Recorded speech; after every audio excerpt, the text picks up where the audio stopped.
Well, back in the car again for this edition of Final Analysis.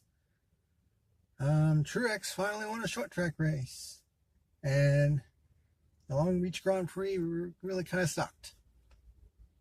And it had some controversy at the end. So let's go ahead and get into it. On a very windy, stormy, and sunny kind of day, all wrapped in one. This is Final Analysis.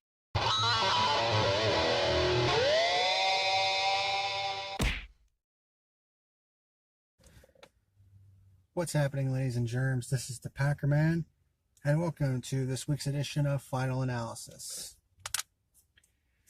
Today we're going to be talking about the race that happened last night, the Toyota Owners 400 at Richmond, and we're also going to be getting into the Acura Grand Prix of Long Beach, the fourth race of the 2019 NTT IndyCar Series season. So another double whammy. But that's it for racing for the next 2 weeks. The next week, there won't be any review, but I will have a video on Final Analysis. I'm going to kind of hold off on what kind of video it is. I'm explaining what kind of video it is. So I'll just keep it a secret for now. But let's go ahead and get into the IndyCar Series review, the race that just ended, as the camera starts to slide. Damn it. Alright, trying to make it so I don't have to actually hold the damn camera while I'm here in the car. So, let's go ahead and get into the Acura 2019 Acura Grand Prix of Long Beach. I'm not going to mince words here. This race fucking sucked ass. This was easily the worst race of the year. I mean, literally almost nothing happened in this race until the very end, and it ends up being controversial because the officials decided to inject some of the brain matter of NASCAR officials from this year and just go completely friggin' stupid. I am hearing sirens everywhere. I don't know if you can tell or not, but it is very windy outside right now. Kind of crazy. But let's go ahead and run through the Grand Prix of Long Beach real quick, because not a whole hell of a lot happened. Alexander Rossi starts from the pole, and he's done that in back-to-back years. Won the pole and won the race in dominating fashion. The one and only caution came out on lap 1. Spencer Pigot came to a stop on track while Marcus Ericsson made contact with Jack Harvey at the fountain, and it sent Harvey over into the flowers, into the grass near the fountain. Didn't go into the fountain itself, though. But yeah, that was kind of interesting. Rossi leads on the restart, and that would be the final restart of the race. So the race went green the rest of the way. Dixon, much like he did on the start, tried to go to the outside in turn 1, but Rossi holds him off. There was a drive-through penalty issued for Marcus Ericsson for avoidable contact.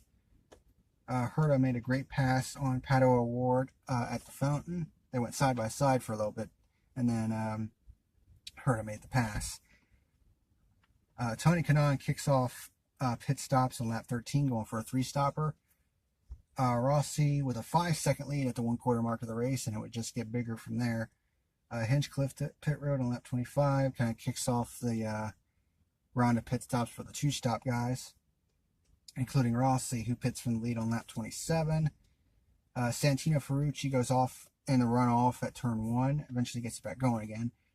Power gets ahead of Dixon on the pit cycle, but Newgarden comes out in second, which is where he would stay for the remainder of the race. Power is now third and Dixon fourth. Dixon gets a great run off of the hairpin on Power, who has, I think he said he had turbo boost issues. And he actually had to go off into the runoff himself and loses several spots and drops back into 8th. He eventually finished 7th. So Rossi with an 11-second lead at the halfway point of the race. So he's just completely dominating this race. Colton Herta hits the curb in turn 9 and smacks the wall with the left side.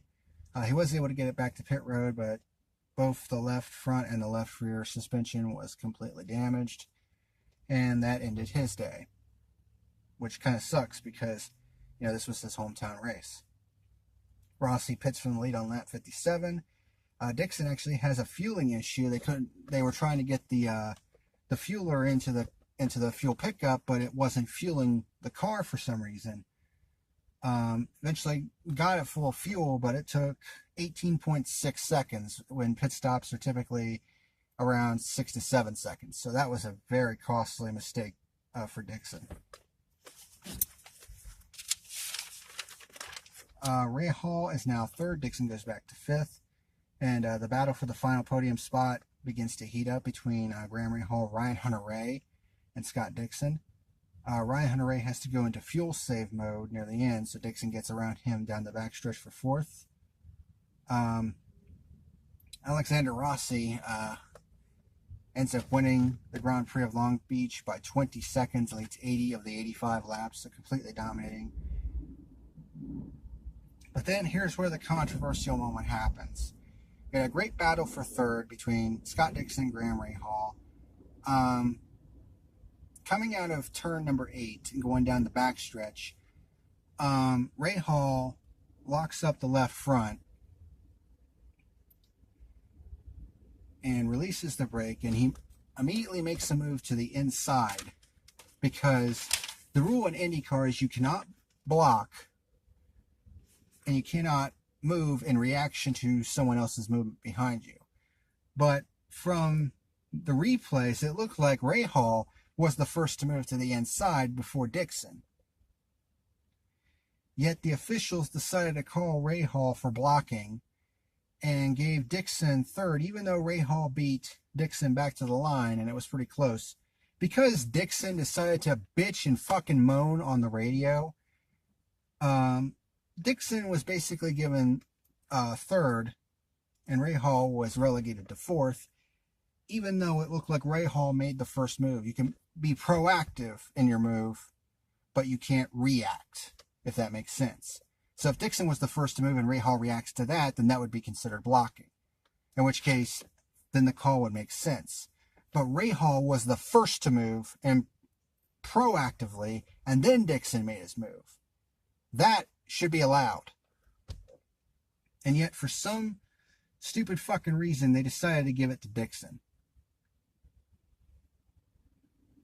And of course, Dixon, he may be a 5-time champion, but he can be one of the biggest pompous-ass bitches in the entire paddock.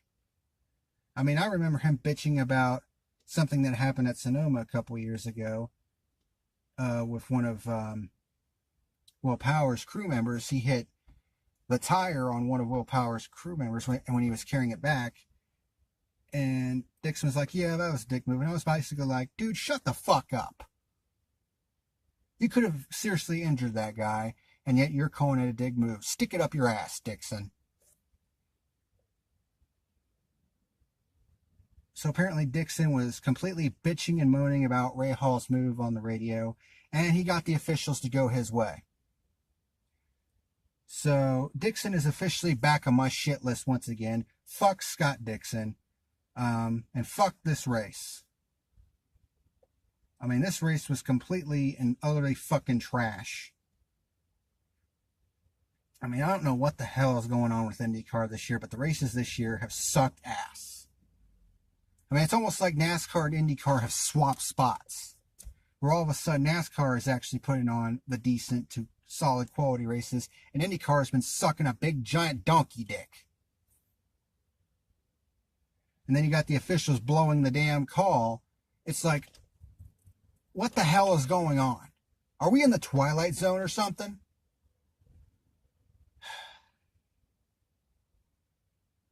Now we finally get a great battle at the end for the final podium spot, and the officials fucking blow it with a stupid call. And the wrong call, in my opinion. So, I'm sorry. My final rating for the Acura Grand Prix of Long Beach, it gets a 0 out of 10. Yes, you heard me correctly. The Grand Prix of Long Beach gets a fat fucking goose egg. This race was complete and utter trash.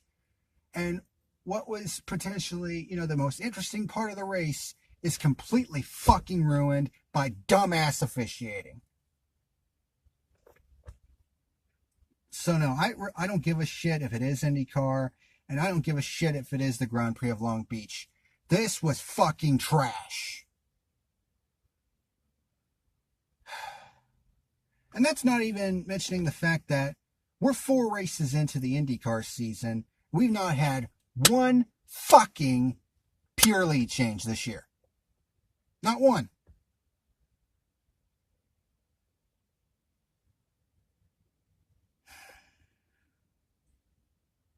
This is so frustrating. I mean, as someone who's supported IndyCar as long as I have, I mean, this is honestly shaping up to be one of the worst IndyCar seasons that I can remember. I mean, I don't know what the hell is going on with IndyCar this year, but none of the races this year have gotten over a 5. COTA has been the best race this year, and even that's a little questionable. But no, Long Beach gets a fat goose egg. The race was boring as shit. There were no pure lead changes whatsoever. There were quote-unquote lead changes in the race when Rossi went to pit road, but those weren't on track. And, he wins by 20 seconds, led 80 of the 85 laps. I mean, the last 2 years, it's been the Alexander Rossi show.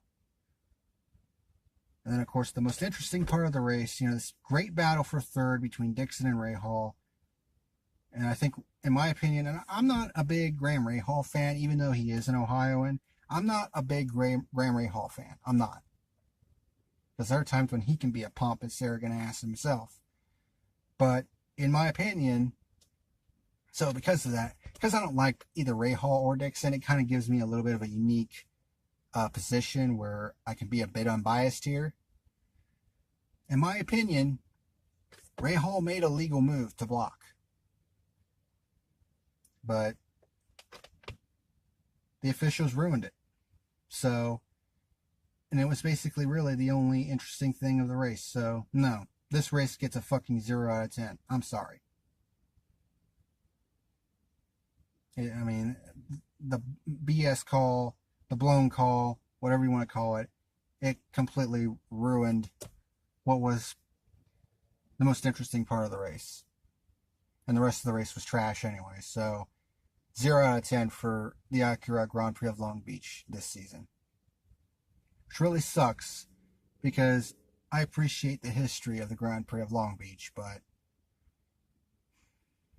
I can't give it a pass despite its prestige. I mean, if the race is trash, the race is trash, and I'm going to call it like it is.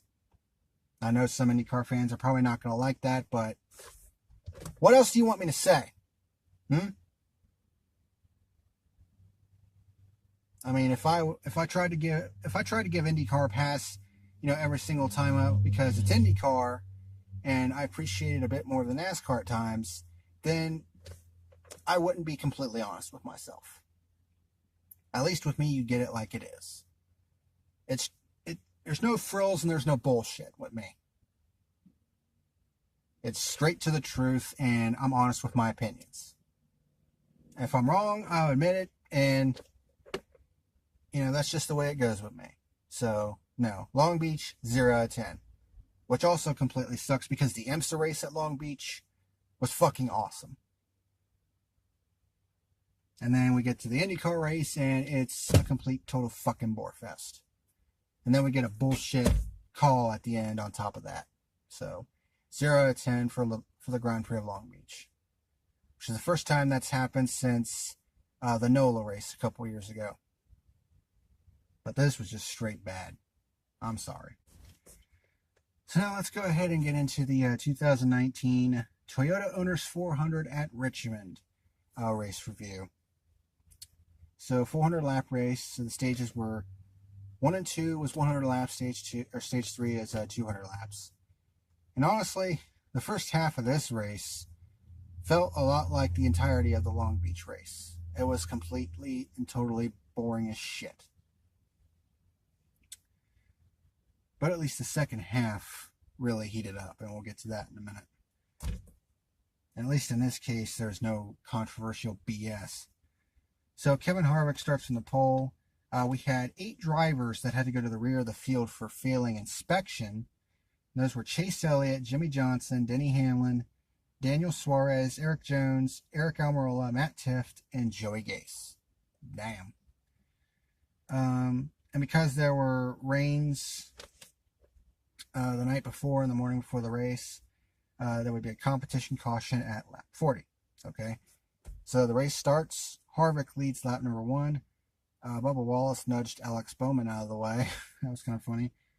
Kyle Busch by brother Kurt for second on lap 23, and we had our first pure lead change of the day on lap 32 with Kyle Busch. And I know a lot of people are going, oh god, not this guy again.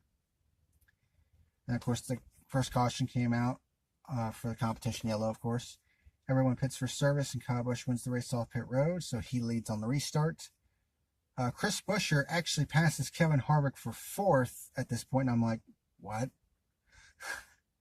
I'm telling you right now, I don't think he got the finish that he deserved in this race last night. I think he actually went a lap down late in the race. But Chris Buescher, he is doing things with that 37 car that I don't think anybody's ever really done before. I mean, he's giving that car a good ride. I mean, I really think Chris Buescher is a very underrated driver. Harvick gets back around Buescher about 15 laps later. Kurt Busch, Chris Buescher, and Brad Keselowski fight for 6th on lap 80. And Kyle Busch wins stage 1. Stage 1 sucked. Moving on to stage number 2. Everyone comes in for service. And Kyle Busch wins the race off pit road, of course. Kyle Busch leads the start of stage 2. Kyle Larson gets a severe tire rub in the left rear after contact with Daniel Hemrick. Evidently, the crew didn't get the sheet metal pulled off of it, because then the second caution came out on lap 129 when Kyle Larson loses the left rear tire and spins into the wall on turn 1. Everyone comes in for service. Kyle Busch wins the race off pit road once again, and Truex moves up to 2nd. So Truex, you know, he's he's been dominant at Richmond, leading the most laps in 4 of the previous 5 races, but has never been able to close the deal. And it was at this point that Kyle Busch gets penalized for speeding on pit road, too fast exiting. And he would never really be able to recover from it. So Truex Jr. leads on the restarts. Logano and Harvick close on Truex for the lead. And we get our second pure lead change on lap 196 with Joey Logano taking over the lead late in stage 2. Blaney was playing interference a little bit for his teammate because he was about to go lap down. And Joey Logano wins stage number 2. Stage 2 sucked ass as well. Everyone comes in for service, and Logano wins the race off pit road. So Logano leads the start of stage number 3. 1 second. Okay. So the battle for 3rd heats up between Keselowski and Harvick on lap 241. And then we get our 3rd caution on lap 242 when Michael McDowell blows a rear tire and spins into the wall in turn 1. Very similar to what happened to Kyle Larson. So everyone comes in for service, and this time around, Truex wins the race off of pit road. So Truex leads on what would be the final restart of the day. These guys ran all the way to the end. Green, I think it was over 150 laps. I mean, that's a long-ass run at Richmond. We had 4 wide on the restart. You got guys going 4 wide. Then we have our 3rd pure lead change on lap 267 with Brad Keselowski, but Truex actually stayed right with them and was able to get the lead back from Keselowski on lap 293 for what would be our 4th and final pure lead change of the day. But the race would really start heating up, though. Logano starts catching Keselowski for 2nd. Bowyer and Kyle Busch joining the battle. So Clint Bowyer, his car actually started coming in near the end of the race, too. and Harvick joining the train for second. So there was like 6 guys fighting for second at this point. And Bowyer moves up to second with 88 laps to go, and then we get the final round of green flag pit stops on lap 310. Truex pits from the lead with 81 laps to go. Eric Almirola and Daniel Suarez get caught speeding, so that pretty much ruins their days. Truex cycles back with the lead. Bowyer had actually managed to get it down to a half second, but after the pit stop cycle, Truex managed to get back up to 2 seconds. Keselowski and Kyle Busch were back to 8th and 10th after pit stops. Kez coming back towards the front, but is 9 seconds behind the leader. And Bowyer begins to close the gap once again to Truex. It's slowly but surely, and it's like, here we go. We're going to have a great chase here. Kind of like what happened at Watkins Glen between Chase Elliott and Truex, when Truex pretty much hounded Elliott for the entire last 30 laps. This is kind of similar. So Truex is a 1 second lead over Bowyer with less than 50 to go. And the battle for the win starts heating up between the two with 30 laps to go. Bowyer actually managed to get underneath of Truex several times, but Truex opted to take the high line because he knew that if Bowyer gets to the high side, it was pretty much over.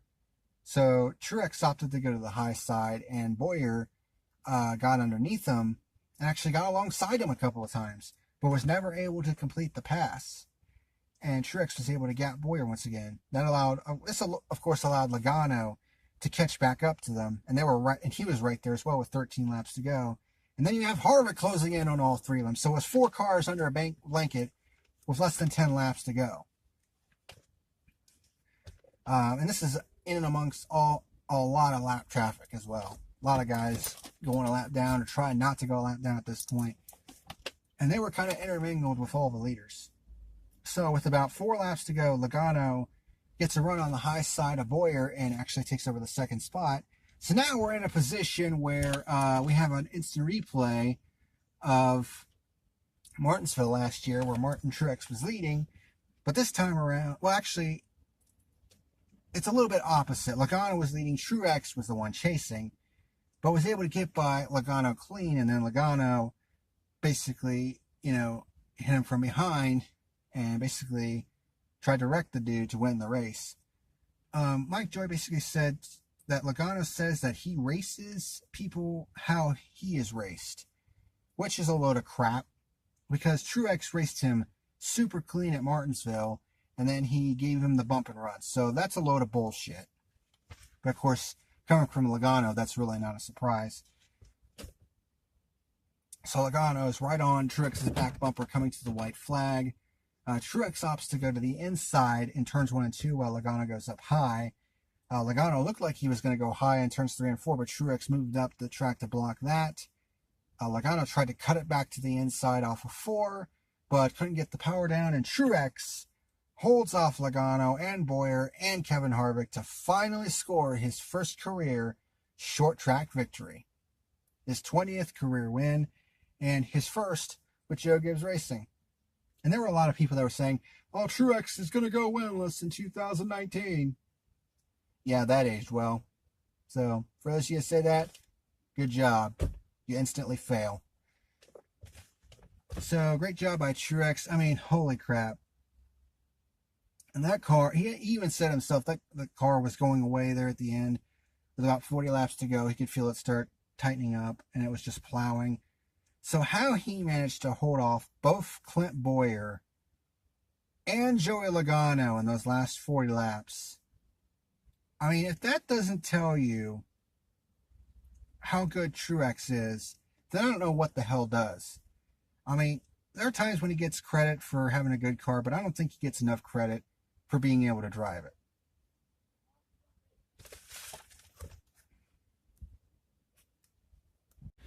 All right, I moved inside to finish up this review. But yeah, about Truex. I mean, he does. I don't think he gets near enough credit for driving the car like he does. So,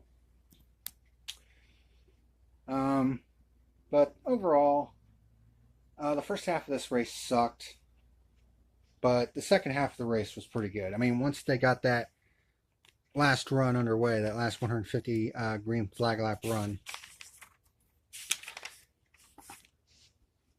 I mean, it got really good. So, I mean, this race honestly went from about a 2 to a little bit higher than that. So, my final rating for the Toyota Owners 400 at Richmond, I'm going to give it a 5.25 out of 10. Like I said, it went from a 2 to a 5.25. I mean, this race was on the verge of being the worst rated race of the year, and then those last 150 laps basically saved it. So, still better than IndyCar this year. As much as hard as it is for me to say that, I don't know what the hell's going on with IndyCar this year. It's just been not good whatsoever. I mean, at least we've had battles for the lead, in the Cup Series, but in IndyCar, we haven't had one pure lead change whatsoever. And if you still don't know what I mean by pure lead change, go back to the very first episode of Final Analysis this year, and I basically run through basically the rules of engagement for that. But yeah, IndyCar at Long Beach was trash with a blown call at the end. And then you get a race at Richmond that started out really shitty, but improved at the end. And Truex finally got his short track win. So that's pretty much going to do it for this edition of Final Analysis. Like I said, both the Cup Series and the IndyCar Series have next week off, so there won't be a review next week. The first of 3 times this year that'll happen. So thank you very much for watching, and until next time, this is the PackerMan signing out. Have a good one.